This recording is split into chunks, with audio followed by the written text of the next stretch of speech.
مقدمۃ العلم کے حوالے سے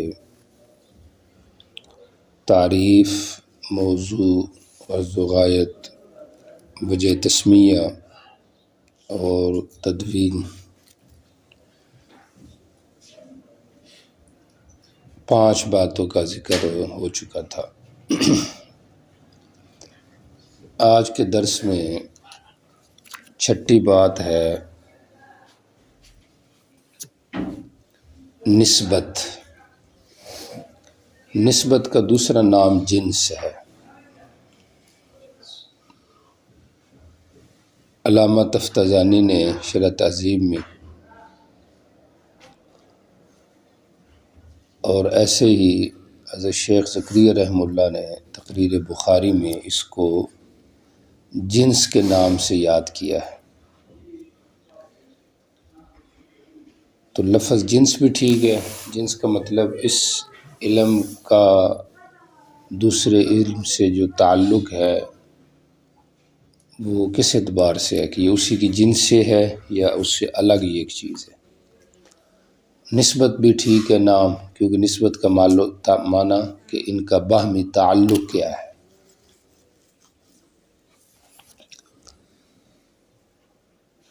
تو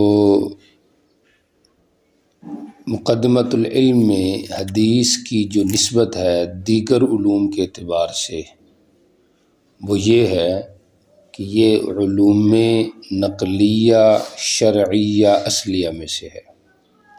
چونکہ علوم کی 2 قسمیں ہیں، ایک ہے علوم عقلیہ اور دوسرا علوم نقلیہ۔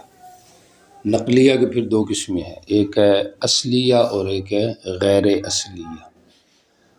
اصلیہ کے پھر 2 قسمیں ہیں، ایک ہے کیا کہتے ہیں اس کو، نقلیہ کی 2 قسمیں شرعیہ اور غیر شرعیہ۔ شرعیہ کی پھر 2 قسمیں اصلیہ اور فرعیہ۔ تو حدیث علوم نقلیہ شرعیہ اصلیہ میں سے، صرف و نحو علوم نقلیہ غیر شرعیہ میں سے۔ فقہ جو ہے یہ علوم نقلیہ شرعیہ فرعیہ میں سے۔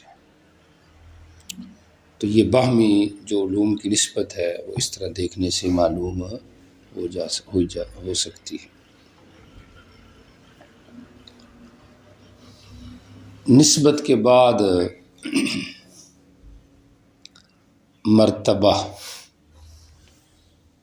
مرتبہ 2 اعتبار سے ہے، ایک ہے تعلیم و تعلم کے اعتبار سے اور ایک ہے فضیلت کے اعتبار سے۔ تعلیم و تعلم کے اعتبار سے حدیث کا مرتبہ آخری ہے، چونکہ علوم کی 2 قسمیں ہیں، عالیہ اور عالیہ۔ عالیہ کا مطلب مقصودہ اور حمزہ کے ساتھ ہو تو معنی غیر مقصودہ۔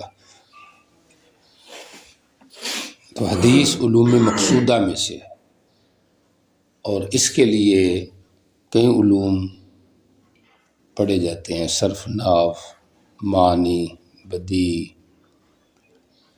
لغت۔ تو یہ سارے علوم کس کے لیے ہیں؟ حدیث کے لیے ہیں۔ تو اس اعتبار سے یہ مرتبے کے تعلیم و تعلم کے لحاظ سے یہ آخری درجے میں ہے۔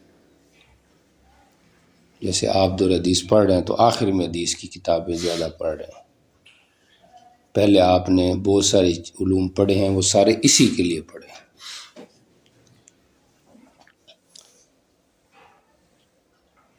اور مرتبہ باعتبار فضیلت کے یہ ہے کہ سفیان ثوری رحمہ اللہ کا مقولہ ہے، لا اعلم علما افضل من علم الحدیث۔ وہ کہتے ہیں میرے علم میں کوئی بھی علم حدیث سے زیادہ افضل علم والا نہیں ہے۔ لا اعلم علما افضل من علم الحدیث۔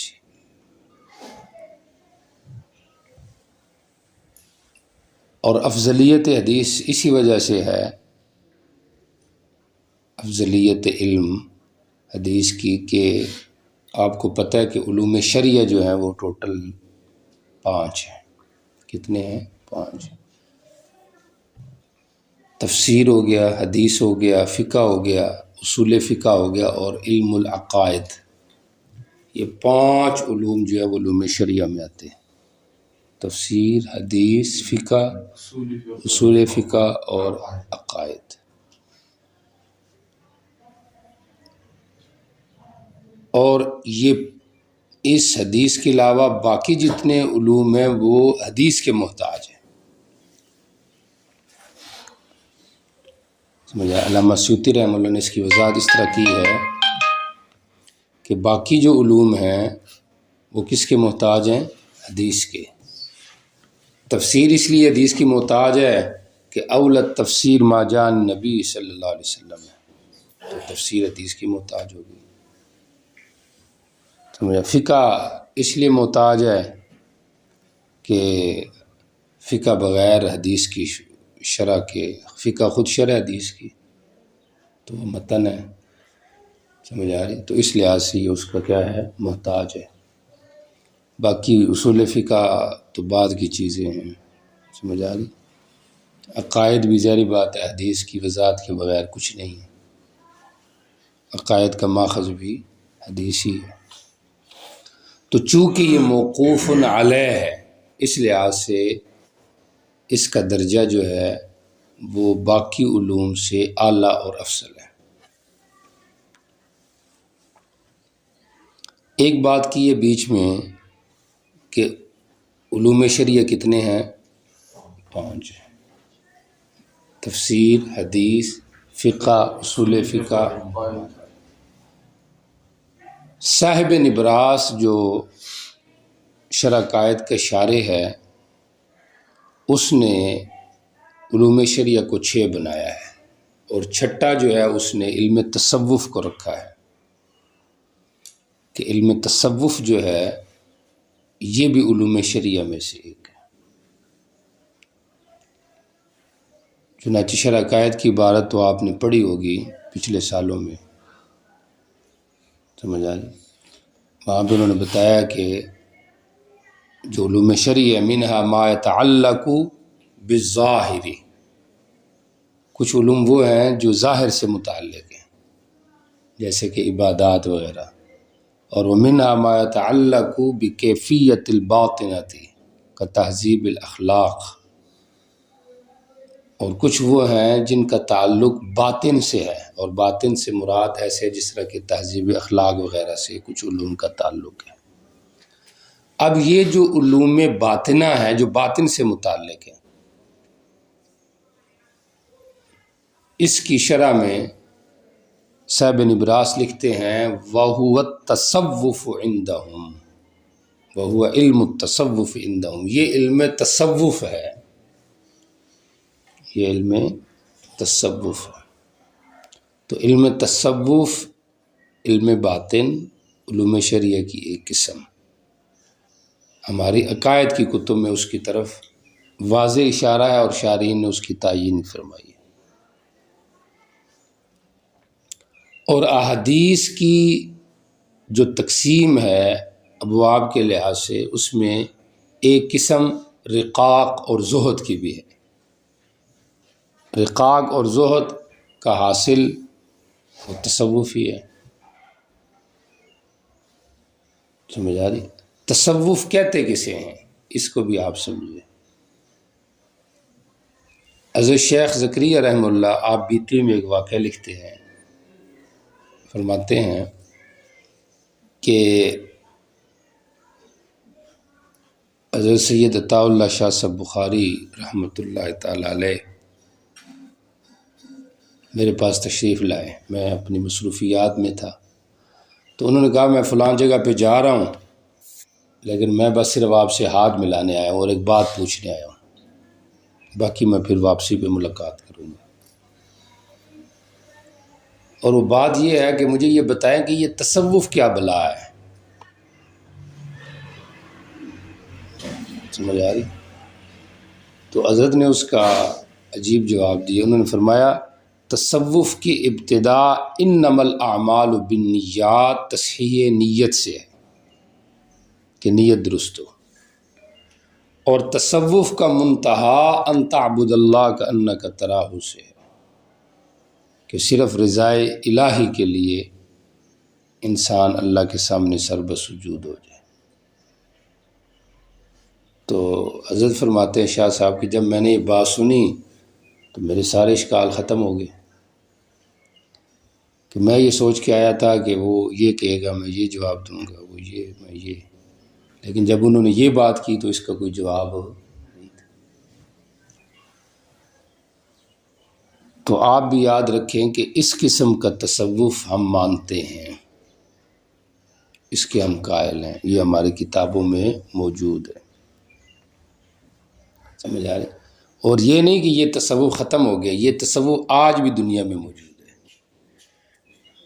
سمجھ آ رہی؟ یہ تصوف آج بھی موجود ہے، اگرچہ ہم اس سے لا علم ہے۔ علم تصوف سے انکار نہیں ہونا چاہیے، سمجھ آ رہی؟ یہ علوم شریعہ کی ایک قسم ہے۔ باقی خرابیاں اگر ہیں تو وہ تو ہر جگہ میں خرابی، علماء میں خرابی ہے، تو کیا انسان علم کا انکار کر دے، سمجھ آ رہی؟ اچھا جی، بہرحال افضلیت کی بات ہو رہی تھی کہ حدیث جو ہے یہ باقی علوم سے افضل ہے، اور وہ اس اعتبار سے کہ کسی بھی علم کی افضلیت کا تعلق ہوتا ہے اس کے موضوع سے، کس سے؟ موضوع سے۔ حدیث کا موضوع ذات رسول ہے صلی اللہ علیہ وسلم، سمجھ آ رہی؟ تو اس لحاظ سے یہ افضل العلوم ہے۔ الاتقان میں علامہ سیوطی رحمہ اللہ نے علم تفسیر کو افضل العلوم قرار دیا، یعنی علوم شریعہ میں جو تفسیر ہے وہ کہتے ہیں کہ یہ حدیث سے بھی افضل ہے، اور وجہ یہ ہے کہ حدیث کا تعلق ہے ذات رسول سے جو حادث ہے، اور قرآن کا تعلق ہے ذات باری سے جو قدیم ہے، تو ظاہری بات ہے قدیم کا درجہ حادث سے اولا ہے، لہٰذا علم تفسیر جو ہے یہ علم حدیث سے کیا بن گئی؟ افضل۔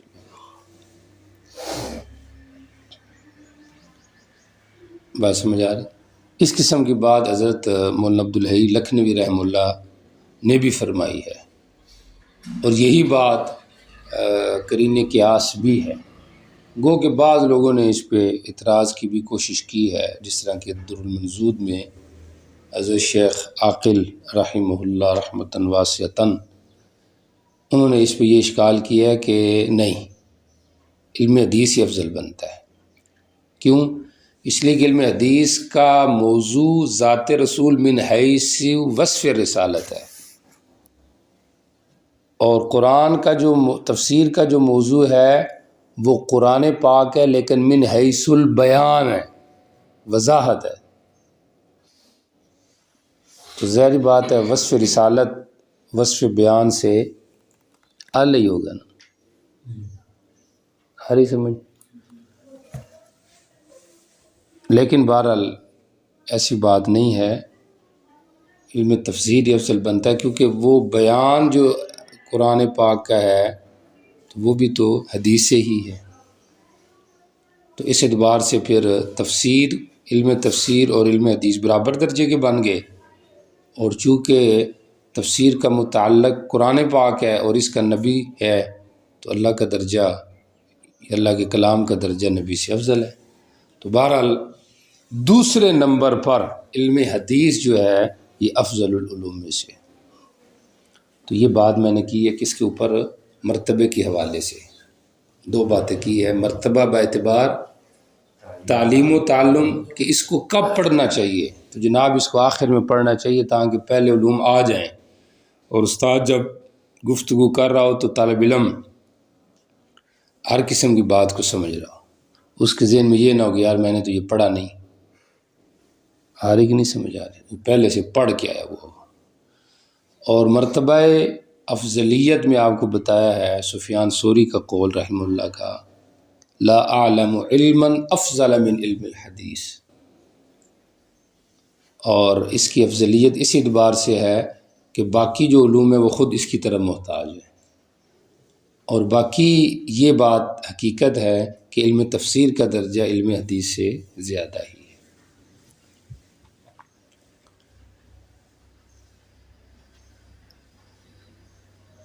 اچھا جی، اس سے اگلی جو بحث ہے وہ ہے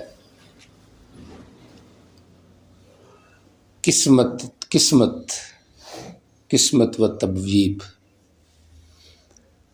قسمت و عناوین کر لیں جو بھی کہیں، تعریف، موضوع، غرض و غایت، وجہ تسمیہ، تدوین، نسبت اور مرتبہ، اور اب 8ویں نمبر پر ہے قسمت و تبویب۔ ہر فن کی اور ہر کتاب کی تقسیم ہوتی ہے۔ منطق کی تقسیم ہے نا، تصور اور تصدیق، یا قول شارع اور حجت پڑھا آپ نے، ایسے ہی علم معانی کے اندر بھی تقسیم ہے، اور سمجھ آئی؟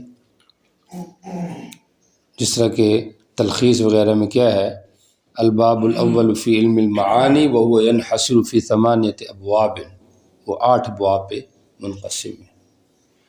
ایسے ہی یاد رکھے کہ حدیث کے اندر بھی ٹوٹل 8 عناوین ہیں، حدیث کی کتابوں میں 8 عناوین ہیں جو متفرق طور پہ پائے جاتے ہیں۔ بات سمجھ آ رہی؟ جس کتاب میں یہ 8 ہوں تو اس کو جامع کہا جاتا ہے۔ بخاری شریف کو جامع کہا جاتا ہے، مسلم کو جامع کہا جاتا ہے، چونکہ اس میں 8 قسم کے عناوین موجود ہیں۔ 8 کون سے عنوان ہیں؟ عقائد، احکام، تفسیر، تاریخ، رقاق، مناقب، آداب اور فتن۔ یہ یاد ہونا چاہیے آپ کو جو میں نے آپ کو بتایا۔ کیا بتائے ہیں؟ عقائد، احکام۔ عقائد سب سے پہلے عقائد ہوتے ہیں، پھر احکام ہوتے ہیں، پھر تفسیر ہو گئی، تاریخ ہو گئی، رقاق ہو گیا۔ رقاق سے مراد وہی زہد، سلوک، سمجھ آ رہی؟ دل کو نرم کرنے والی جو چیزیں ہیں وہ ہو گئی، سمجھ آ رہی؟ اس میں فضائل آ جائیں گی۔ رقاق ہو گیا۔ مناقب، اس میں ذوات کے، وہ اعمال کے لحاظ سے فضائل، اور یہ ذات کے لحاظ سے کسی کی فضیلت ہو جائے گی، مناقب۔ آداب، اس میں بھی کچھ فضائل ہوتے ہیں، اور اس کے بعد فتن۔ عقائد، احکام، تفسیر، تاریخ، رقاق، مناقب، آداب اور فتن۔ علماء نے اس کے حوالے سے الگ الگ بھی کتابیں لکھی ہیں، سمجھ آ رہی؟ جزاہم اللہ عنا احسن الجزاء، انہوں نے بڑی بڑی محنت کی ہے۔ آج کل تو ہم محنت نہیں کرتے ہیں نا، بغیر محنت کے ہم چاہتے ہیں کہ کچھ مل جائے، بغیر محنت کے کچھ نہیں ملتا۔ من طلب العلا سحر اللیالی، محنت کرنی پڑے گی تب کچھ ملے گا، سمجھ آ رہی؟ من جدہ وجدہ، جو کوشش کرتا ہے ایک نہ ایک دن پا ہی لیتا ہے۔ اور یہ تو میں اکثر کہا کرتا ہوں، بہتر ہے ہم اپنے کام میں کوشش کریں، جو ہم نے دکان پہ کوشش کرنی ہے، کاروبار میں کوشش کرنی ہے، اس سے بہتر ہے ادھر کوشش کریں، سمجھ آ رہی؟ کیونکہ یہ تو افضل العلوم ہے، اور پھر یہ بہتر فن ہے، تو اسی میں ترقی ہو جائے گی تو ہر چیز ملے گی، بیٹھے بیٹھے ملے گی۔ تو مثلاً عقائد کے حوالے سے علامہ بہقی نے کتاب لکھی ہے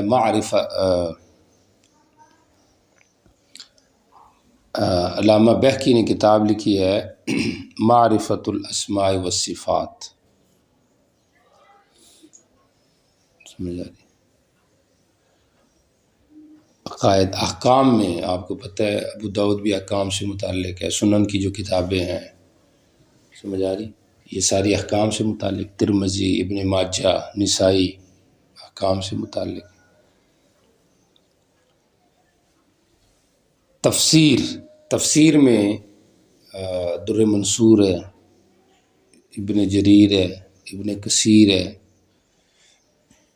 یہ ساری کتابیں تفسیر کے حوالے سے۔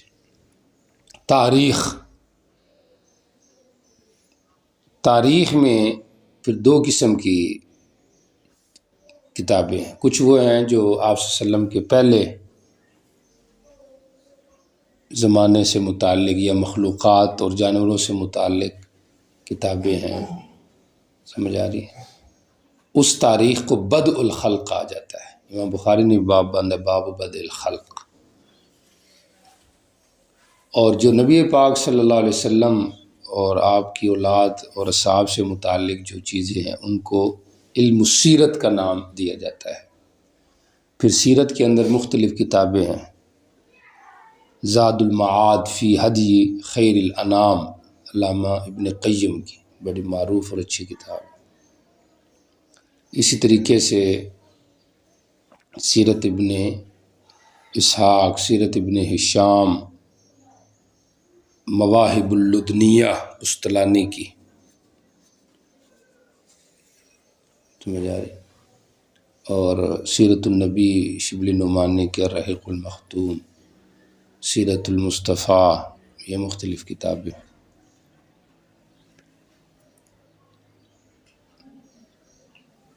رقاق، اس کو علم الزہد والسلوک بھی کہا جاتا ہے، سمجھ آ رہی۔ اس کے اندر امام احمد بن حنبل کی کتابیں ہیں، اور اس کے بعد آ گیا مناقب علی، امام نسائی کی کتاب ہے، مناقب العشرۃ المبشرہ، مناقب اہل بیت، اس طرح علماء نے مختلف کتابیں لکھی۔ آداب میں امام بخاری کی کتاب ہے کتاب الادب المفرد، سمجھ آ رہی، اور فتن کے حوالے سے بھی مختلف کتابیں ہیں۔ الاشاعہ لاشراط الساعہ، سید شریف محمد کی کتاب ہے۔ ایسے ہی الاذاعہ صدیق حسن خان کی کتاب ہے۔ علامات قیامت شاہ رفیع الدین کی کتاب ہے۔ تو اس حوالے سے بھی علماء نے کیا لکھی ہیں؟ کتابیں لکھی۔ تو بہرحال بات 8ویں نمبر کی ہو رہی تھی قسمت و تبویب کی، کہ حدیث کے اندر 8 قسم کے عنوانات لازمی آتے ہیں کتابوں میں، چاہے سارے آئیں یا بعض آئیں، لیکن ان کے ارد گرد احادیث گھومتی ہیں، اور جو کتاب اس سب عنوان کو شامل ہے اس کو جامع کہا جاتا ہے۔ 9ویں نمبر پر ہے حکم الحدیث، سمجھ آ رہی؟ حدیث کے علم کا حکم، علم الحدیث، علم حدیث کا حکم کیا ہے؟ تو حکم یہ ہے کہ اگر کسی علاقے میں کوئی اور جاننے والا نہ ہو تو پھر اس کا علم جاننا یہ واجب لعین ہی ہے، فرض ہے، اور اگر اور موجود ہوں تو پھر واجب علی الکفایہ ہے۔ حکم آگے ذہن میں، اگر کوئی بھی نہ ہو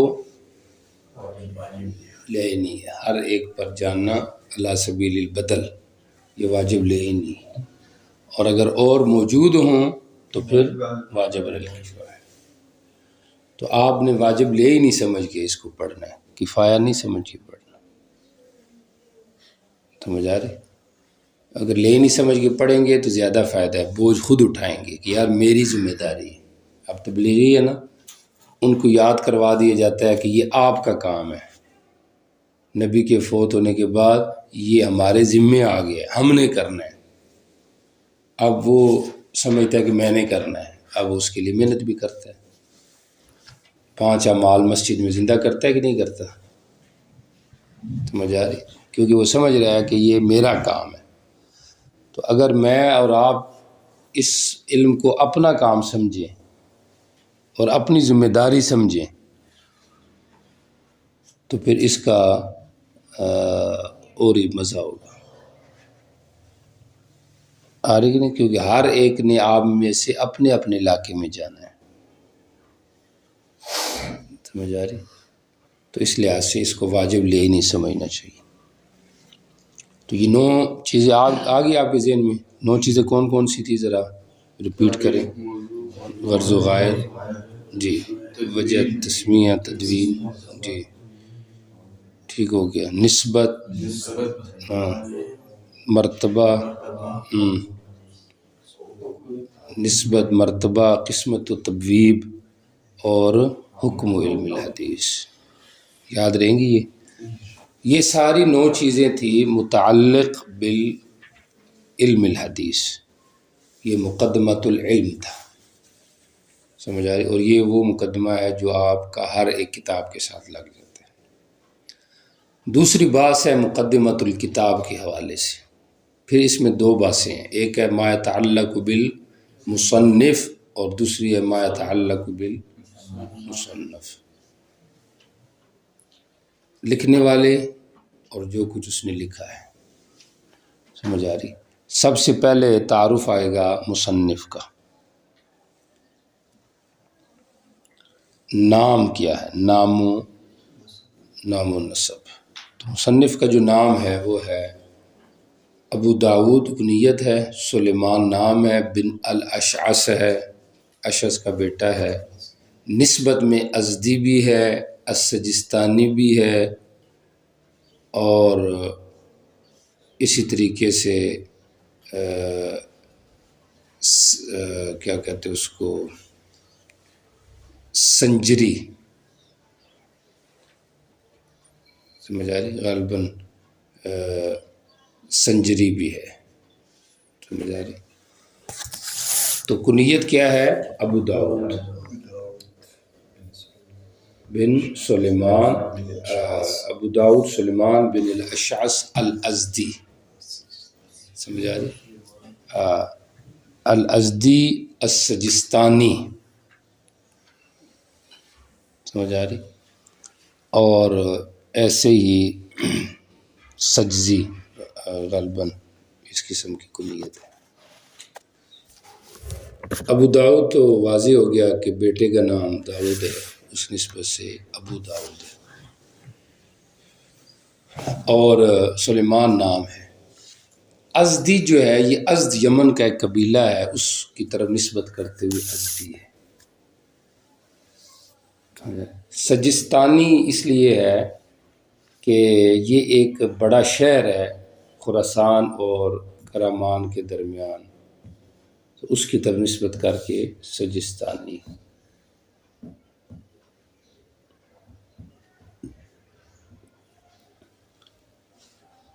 اور مورخ ابن خلقان نے یہ لکھا ہے کہ یہ ایک بستی ہے، سجستان، یہ سجستانہ ایک بستی ہے بصرہ کے بستیوں میں سے، اس کی طرف نسبت کر کے سجستانی، لیکن شاہ عبدالعزیز رحمہ اللہ نے اس کو غلط قرار دیا ہے کہ نہیں، یہ معروف شہر ہے، یہ بستی نہیں ہے بصرہ کی،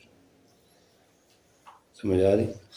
اور شیخ صدیق حسن خان نے پھر اس کا تعاقب کیا ہے کہ نہیں، حضرت ابن خلقان نے تو قلعہ سے اس کو تعبیر کی ہے، کہ بعض لوگوں نے یہ کہا کہ یہ بصرہ کی ایک بستی کی طرح منسوب ہے، سمجھ آ رہی؟ تو اس لیے قلعہ پر اعتراض نہیں ہے، سمجھ آ رہی؟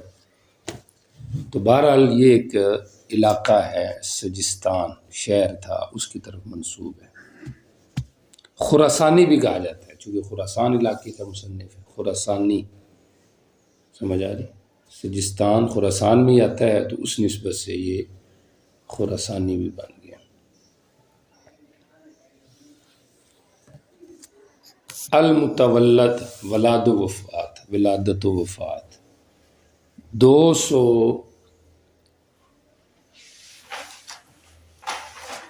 مصنف جو پیدا ہوئے ہیں وہ 203 ہجری میں پیدا ہوئے ہیں،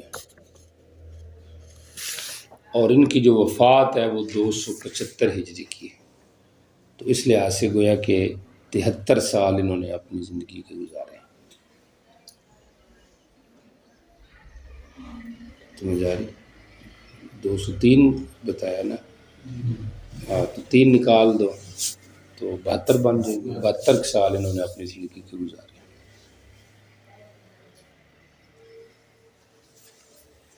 سمجھ آ رہی؟ اچھا، یہ تو تھی ان کی ولادت و وفات. اس کے بعد ان کا قیام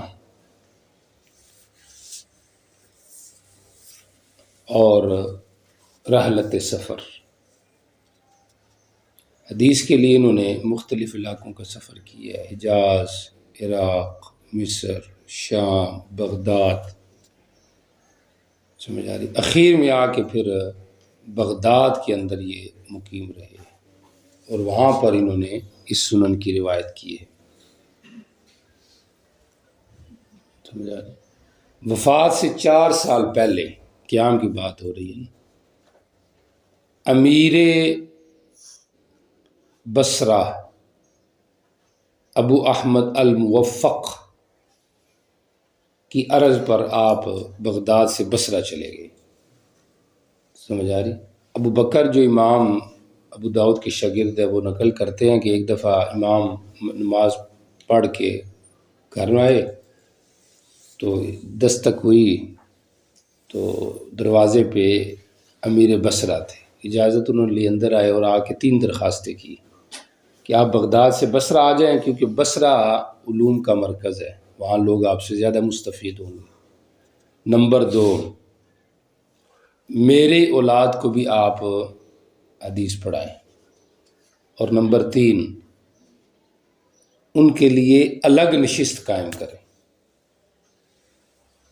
جس کے اندر عام لوگ ان کے اندر شریک نہ ہوں. تو امام ابو داؤد نے 2 درخواستیں تو قبول کی لیکن تیسری رد کر دی. کہا بصرہ بھی آؤں گا، آپ کی اولاد کو حدیث بھی پڑھاؤں گا، لیکن یہ کہ ان کے لیے الگ محنت کروں یہ نہیں ہے. کیونکہ فرمایا الناس فی العلم شریفہم و وضیعہم سواء، علم کے اندر اعلیٰ مرتبے والے اور ادنا مرتبے والے سارے برابر ہوتے ہیں. چنانچہ صرف اتنا یہ کیا جاتا کہ بادشاہ کے بچوں کے لیے درمیان کے اندر ایک پردہ حائل کر دیا جاتا. سمجھ آ رہی؟ باقی اکٹھے ان کو تعلیم دی جاتی. سمجھ آ رہی؟ تو اس سے ٹیوشن کی بھی بات سمجھ میں آ رہی ہے. ٹیوشن اور ٹیوشن جو آپ پڑھانے کی کوشش کرتے ہوں گے یا ممکن ہے آپ کو بھی آفر آئے. علم کا ضیاع کر دیا اس ٹیوشن والوں نے، اور یہ سوائے لالچ کے اور کچھ نہیں ہے. اب ایک قاری صاحب ہیں وہ اہل ہیں مسجد میں بیٹھ کے حفظ کی کلاس پڑھانے کی، ناظرہ پڑھانے کی، اور ان کے پاس موقع بھی ہے تو وہ مسجد میں محنت کرے نا، بجائے لوگوں کے گھروں میں جا کے دستخط دینے کے. کبھی آدھا گھنٹہ ادھر پڑھا رہا ہے پھر آگے جا کے پھر آگے دستخط دے رہا ہے جی میں پڑھانے آیا ہوں. سمجھ آ رہی؟ چلو ایک آدمی کا موقع ہی نہیں ہے، وہ فارغ ہے، وہ کہتا ہے میں دکان پہ رہتا ہوں مثلا، اب وہ اگر کسی کو پڑھائے تو وہ تو اس کے لیے افضل ہو گیا، اور جو ہے ہی افضل جگہ میں تو وہ اعلیٰ کو چھوڑ کے ادنا کیوں کرتا ہے کام. اس لیے حفظ کی کلاسیں بھی آج اچھے قاری کی محتاج ہیں، بچوں کے وقت ضائع ہو رہے ہیں. سمجھ آ رہے ہیں؟ باقی روزی رزق کا مالک تو اللہ ہے. کیا خیال ہے؟ تو یہ ہوا پھر قیام ان کا زیادہ تر یہاں پر تھا. وفات پھر ان کی بصرہ کے اندر ہی ہوئی، اور وصیت یہ فرمائی تھی کہ میری تجہیز و تکفین وہ حسن بن مثنیٰ کی کتاب الغسل کو دیکھ کر کی جائے. سمجھ آ رہی؟ اور میرا جنازہ عباس بن عبد الواحد وہ پڑھائے، تو چنانچہ انہوں نے جنازہ پڑھایا آپ کا. بات سمجھ آ رہی؟ تو کہاں پر وفات ہوئی ان کی؟ بصرہ میں 275 ہجری کے اندر حسن بن عبد الواحد نے آپ کی جنازہ پڑھایا، اور حسن بن مثنیٰ کی کتاب الغسل کو دیکھ کر آپ کو غسل دیا گیا.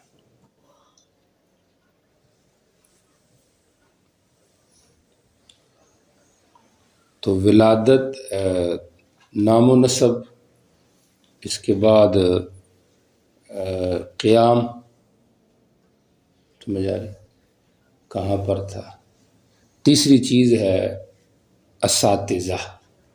300 اساتذہ سے علم حدیث حاصل کیا، اور ان اساتذہ سے جو بخاری اور مسلم کے اساتذہ ہیں.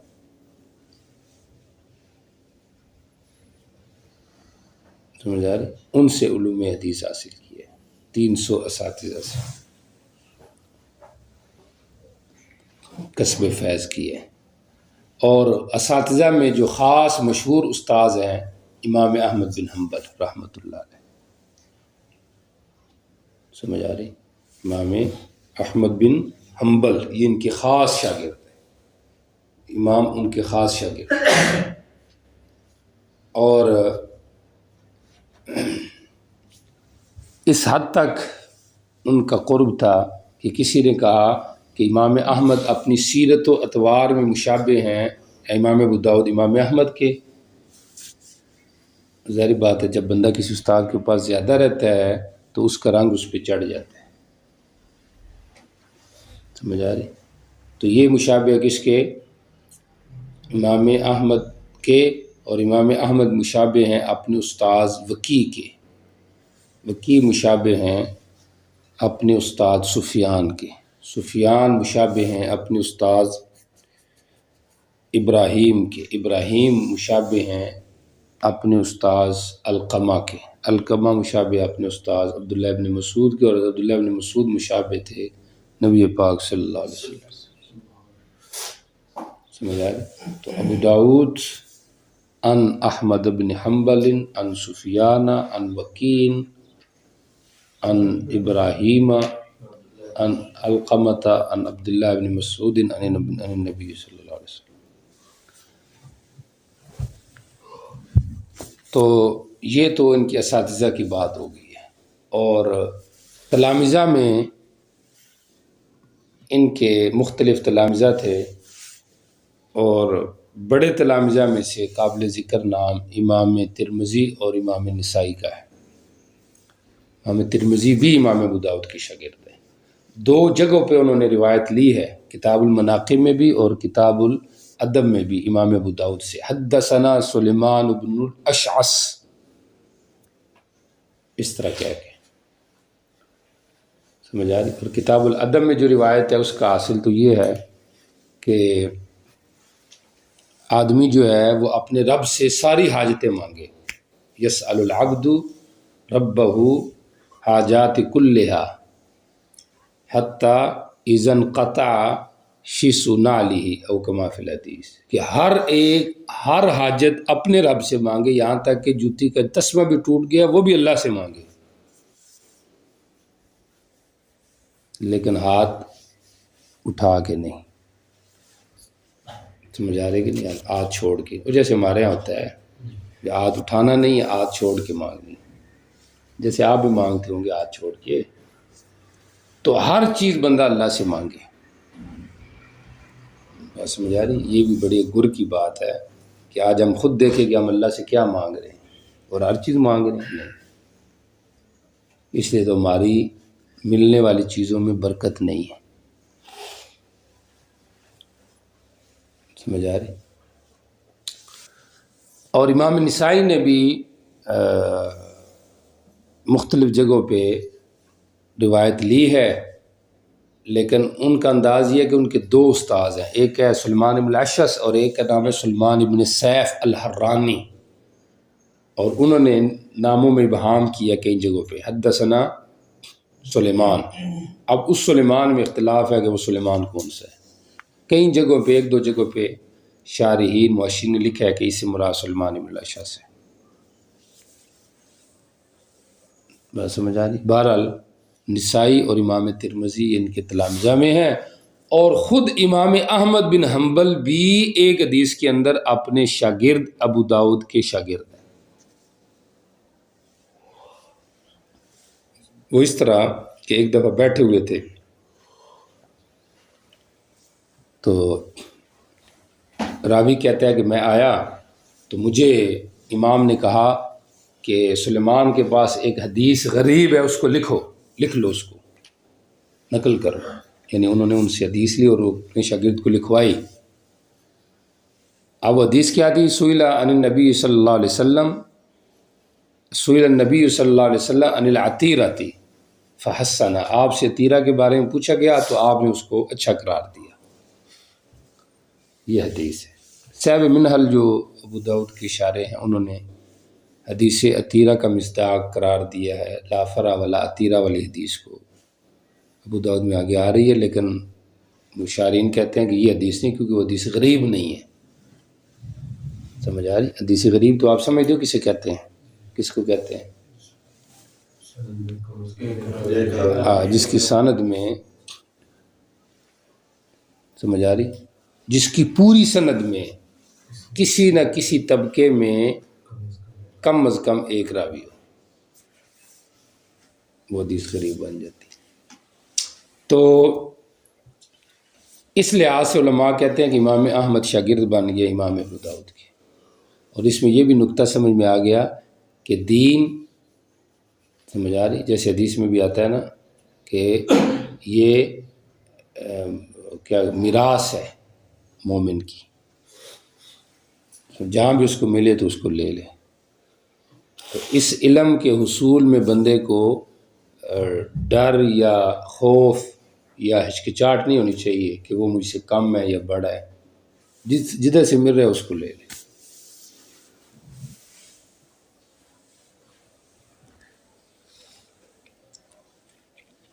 تو یہ تو کیا تھی اساتذہ کے حوالے سے بات، سمجھا. اولاد میں ایک تو داؤد ان کے بیٹے کا نام ہے، اور ایک کا نام ہے عبداللہ، کنیت اس کی ابو بکر عبداللہ.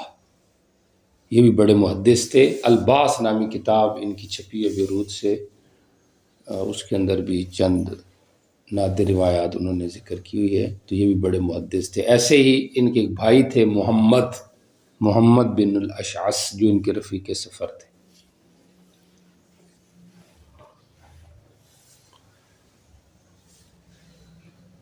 فقہی ذوق. ابو اسحاق شیرازی نے کتاب طبقات الفقہاء میں امام ابو داؤد کا نام لیا اور کسی ارباب سیاہ کا نام نہیں لیا. تو اس سے پتہ چلا کہ ان کے اندر فقہی ذوق کیا تھا، زیادہ تھا. سمجھ آ رہی؟ اس لحاظ سے انہوں نے جو کتاب مرتب کی ہے، اس کے اندر یہ کتاب جامع نہیں ہے، اس میں زہد کے اور فضائل کی حدیثیں نہیں ہیں. یعنی یہ جامع نہیں بن سکی. کیوں؟ اس لیے کہ ان کے اوپر غلبہ کس کا تھا؟ احکام کا، اور احکام کا تعلق فقہ سے. اور فقہی ذوق ہی کی یہ نشانی ہے کہ ایک دفعہ حج کے لیے جب تشریف لے گئے تو بیر بزا کا ذکر جو حدیث میں آتا ہے، تو اس کی تحقیق کے لیے پہنچ گئے اس کنویں کے پاس. باغبان نے ان کے لیے کنواں کھولا، رستہ کھولا، دروازہ، اندر گئے اور جا کے اس کی خود پیمائش کی چادر ڈال کے. تو کہتے ہیں اس کا عرض جو میں نے ناپا کہ اس کا ذکر آئے گا کتاب طہارت میں، 7 ذراع تھا. ذراع کہتے ہیں 1.5 گز کو. ایک ذرائع مسافت ہوتی، ذرائع کرباس ہوتا ہے، اور ایک ذرائع مساحت ہے. یہ ذرائع کرباس مراد ہے، 1.5 گز. سمجھ آ رہی؟ ویسے ذراع کی جو پیمائش ہے وہ کوہنی سے لے کر، کوہنی کی ہڈی سے لے کر درمیانی انگلی کے کنارے تک یہ سارا ذراع ہے، اور یہ 1.5 فٹ بنتا ہے تقریباً. تو 7 ذراع کنویں کی تو کتنے بن گیا؟ 7 ذراع کتنی پیمائش بن گئی؟ 10.5 فٹ بن گئے. 2 گز کا بن گیا 3 ہو گیا، تو 6 کا کتنا بن گیا؟ 9. 10.5 بن گیا. 10.5 گز جو تھی، 10.5 فٹ جو ہے وہ اس کی کیا تھی؟ پیمائش تھی کنویں کی چوڑائی کے اندر. سمجھ آ رہی؟ تو یہ ان کا فقہی ذوق کی کیا تھی؟ علامت تھی. اچھا، مقام علماء کے ان کا مقام کیا تھا؟ سمجھ آ رہی؟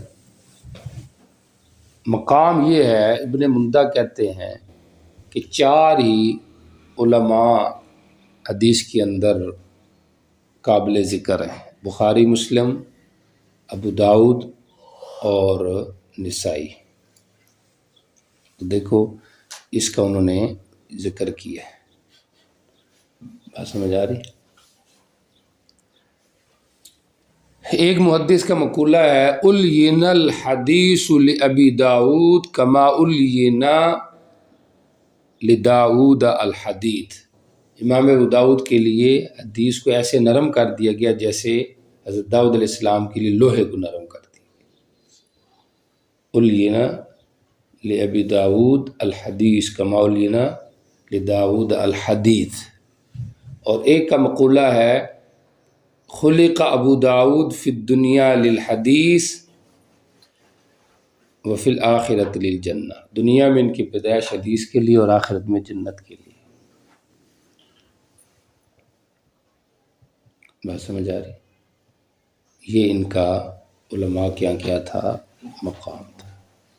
سہل بن عبداللہ تستری مشہور صوفی بزرگ گزرے، وہ ایک دفعہ ان کے پاس تشریف لائے اور ان سے کہا کہ میری آپ سے ایک حاجت ہے، آپ اس کو پورا کریں۔ انہوں نے کہا کیا؟ تو انہوں نے کہا اخرج الی لسانک، مجھے اپنی زبان باہر نکالے میرے لیے۔ سمجھ آ رہی؟ کیوں کہ میں اس کو بوسہ دوں، اس لیے کہ وہ زبان ہے جو نبی الاسلام کی احادیث بیان کرتی ہے۔ چنانچہ انہوں نے زبان باہر نکالی اور سہل بن عبداللہ تستری نے ان کی زبان کو بوسہ دیا۔ بات سمجھ آ رہی؟ تو نام و نسب